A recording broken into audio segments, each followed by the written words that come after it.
BREAKOUT is basically an experiment in trying to liberate creative workers from office buildings. And so what we're trying to do is look back at the history of work in cities like New York, where people used to do everything in the streets.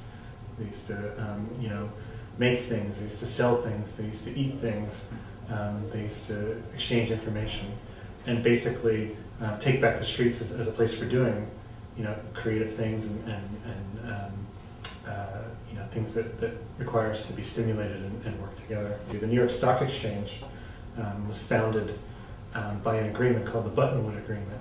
And the reason it was called that was because the traders used to meet under a buttonwood tree on Wall Street to buy and sell shares. The American Stock Exchange used to be called the curb market because they bought and sold shares on the curb at the street level.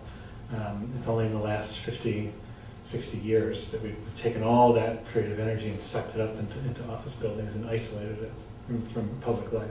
We're definitely trying to provide an economic solution to co-working because commercial real estate is so expensive and requirements, you have to present to landlords.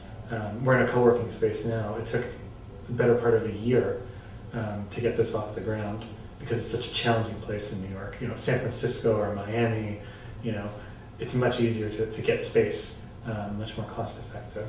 So our only resort here in New York City is to take public space and appropriate it for this kind of co-working activity. I think we also see it as a strategy for providing a new use for public space.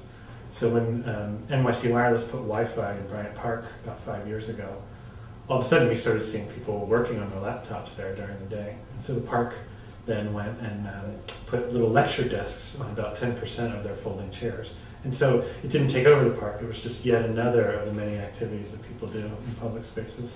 And then I think we also see it as a tool for reactivating underperforming public spaces. I think it's definitely addressing a lot of the limitations of modern office buildings. So Frank Duffy has written extensively about the fact that the way commercial development happens now, you can't put big companies and startups in the same space because the product just isn't designed to deliver what both of those kinds of tenants need. And so they generally operate in different buildings, they locate in different buildings. Breakout sessions are kind of an end run around that. We can, just go into the street and provide a hub that people from all different kinds of organizations can come together at. I think it also is going to help activate a lot of buildings at the street level. So we might imagine breakout sessions happening all around the base of large buildings at different times, different groups. And I think it's really kind of undoing this arbitrary separation of workspace and public space that really happened with a high-rise office building. Particularly in New York City, we want the model, the feel of BREAKOUT to respond to local conditions, to respond to different work cultures in different societies in different countries, to respond to different urban cultures, and to respond to specific sites in different cities.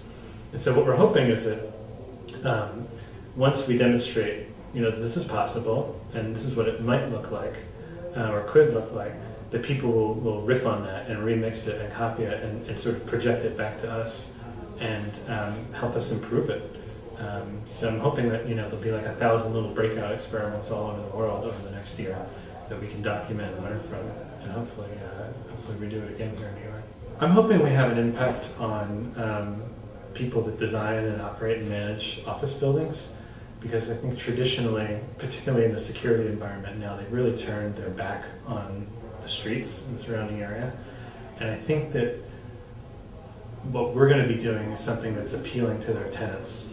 A lot of companies now want spaces where their employees can mix with people from other companies, people from startups, people from other walks of life. They don't want their people working in an echo chamber because they can't be creative, they can't innovate. And I think this may present itself as a really inexpensive, fast way to put some of that space you know, in a really structured way. And it's not about playing, it's not about retailing, it's not about entertainment. It's about work, but it's about doing work in a place that's exciting and engaging rather than something that kills creativity.